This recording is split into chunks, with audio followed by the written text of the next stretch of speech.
네, 안녕하십니까, 여러분. 모두의 삼성입니다. 오늘도 파이팅입니다.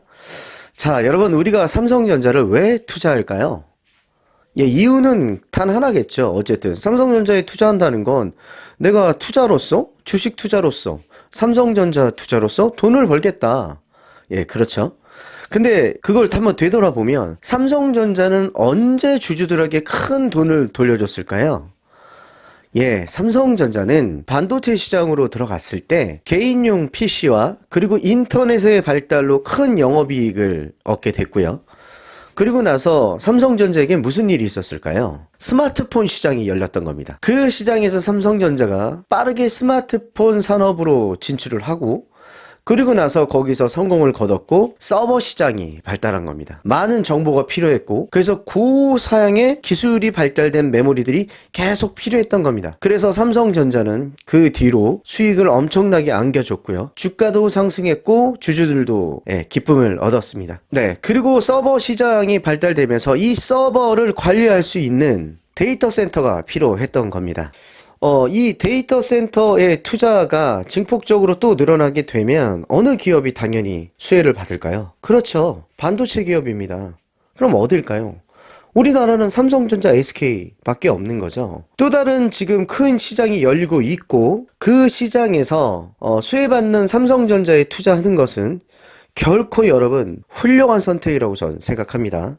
일단 데이터 센터는 여러분 뭐냐면요, 서버, 스토리지, 그리고 네트워크, 그리고 IT 서비스 제공이 필요한 장비를 한 건물 안에 모아서 운영 관리하는 이제 시설을 얘기하는 겁니다. 자, 미국의 빅테크 기업인 구글 메타가 데이터 센터에 이제 또 투자한다는 얘기가 나왔습니다. 올해 대대적으로 데이터 센터에 투자를 단행할 것으로 예상되고 있고요. 우리나라 삼성전자와 그리고 SK 하이닉스가 실적 개선에 기대감이 높아지고 있습니다. 데이터 센터 구축에는 서버용 D램, SDD, 삼성전자, 이제 SK 하이닉스의 주력 제품이고요. 특히 고부가가치인 서버용 D램은 삼성전자한테는 이제 큰 효자 제품인 거죠. 지금 시장에서는 올해 초부터 데이터 센터 수요가 견조하게 유지되고 있고 메모리 시황이 상반기 내에 반등할 것이라는 전망이 실리고 있기 때문에 삼성전자, SK에 대한 투자 매력이 급격히 상승하고 있습니다. 그리고 이제 지난해 4분기에 그 빅테크 기업들이 역대급 매출을 달성했고 올해 데이터 센터 투자가 이어질 것이라는 기대가 굉장히 높아지는 상황입니다. 알파벳이 지난주에 전망치로 분기 실적을 이제 발표했고요. 결국 구글에서는 올해 투자 규모를 대폭 늘릴 계획을 지금 밝히고 있습니다. 메타 이제 페이스북이죠. 어쨌든 시장 가이던스에 못 미쳐서 주가가 이제 대폭락을 했는데 그건 좀 아시지만 메타버스 구축을 위해서 투자 확대를 지금 강조하고 있습니다. 올해 투자 규모를 약 40조 8천억 원까지 이제 늘린다는 계획을 내고 있습니다. 여러분도 아시겠지만 아마존하고 마이크로소프트가 클라우드 사업 덕에 이제 톡톡히 실적을 맛을 봤거든요. 일단은 업계에서는 이들 기업이 시장의 입지를 지키기 위해서 데이터 센터에 지속적인 투자를 이어갈 것으로 보고 있습니다.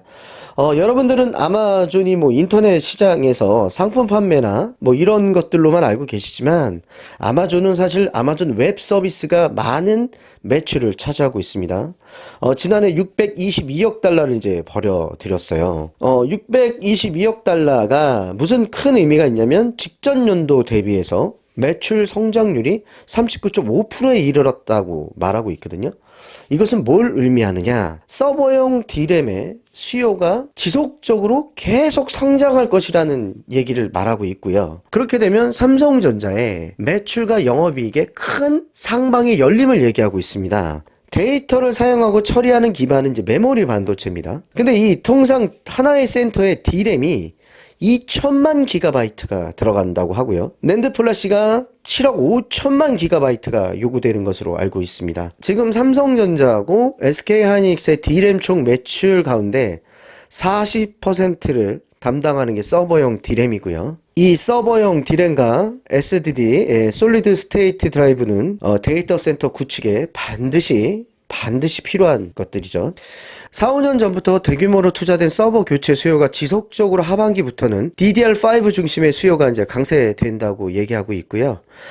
과거 대비 반도체 업종 사이클의 주기가 축소 감지되는 것이 삼성전자의 큰 매력이라고 저는 생각합니다. 여러분, 서버용 디램은요, 삼성전자와 SK 하이닉스의 이제 주력인 거죠. 그것이 이제 PC용 디램보다 고부가가치였기 때문에 수익성이 훨씬 더 좋은 거죠. 과거 2017년도, 2018년도 슈퍼 호황기가 왔었었고요. 그때 2017년도에 주가도 정말 피크를 쳤습니다.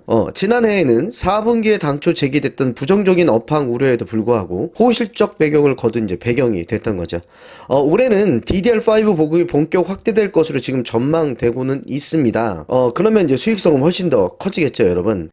예전에 인텔에서 발행한 데이터 센터 가속 서버 사용 전략 문서를 참고해 보면, 인텔에서는 서버 및 네트워크 교체 주기를 이제 4년으로 잡고 4년이라는 시간이 네트워크 및 서버 유지 환경에 적절하다는 이야기가 있었어요. 서버 교체 주기를 짧게 가져갈수록 서버 총 소유 비용이 줄어든다는 점을 얘기한 적이 있었습니다. 지금 서버 교체 주기는 통상 4년으로 얘기를 하고 있지만, 시장에 따르면 뭐 더 줄어든다는 얘기가 있고, 이것은 삼성전자에게 아주 긍정적인, 신호로 저는 생각합니다. 일단은 서버 교체 주기를 빠르게 하면 최신 서버일수록 더 적은 전력을 소모하게 되고요. 통합률이 높을수록 필요한 네트워크 스위치 포트가 이제 수가 줄어들게 됩니다. 거기다가 서버 교체 주기를 짧게 잡으면 여러분 감가상각비를 비용으로 반영해서 얻을 수 있는 혜택도 훨씬 커지고요. 결정적으로 데이터 센터 측면에서는 에너지 효율을 높이면 탄소 배출량도 줄여서 지속 가능한 경영에 대한 기업 이미지 개선에 큰 도움을 줍니다. 삼성전자가 여러분 뭐 지금 많이 흔들리실지도 모르지만 앞으로 여러분 삼성전자가 정말 다행인 건 삼성전자가 하는 사업들이 시장이 커진다는 것이 굉장한 중요한 이유입니다. 제가 말씀드렸던 이 성장성이라는 것도 시장이 커지는 속에서 성장성이 있어야 되는 거고요. 그 안에서 경제적인 혜자를 누린 기업일수록 앞으로 투자에는 정말로 참고하셔야 되고, 이런 기업을 투자하셨다면 굳이 매도할 이유는 저는 잘 모르겠습니다. 예. 지금 힘든 것은 변동성에 의해서 어쩔 수 없는 우리의 선택이었던 것이고요. 이것만 견뎌내면 여러분, 삼성전자 주가, 대신증권이 얘기했던 12만원, 올해 안에 그 이상 갈 수도 있다고 저는 생각하고 있습니다. 자, 여러분, 과거는 돌이킬 수 없지만 미래는 바꿀 수 있습니다. 모두의 삼성입니다.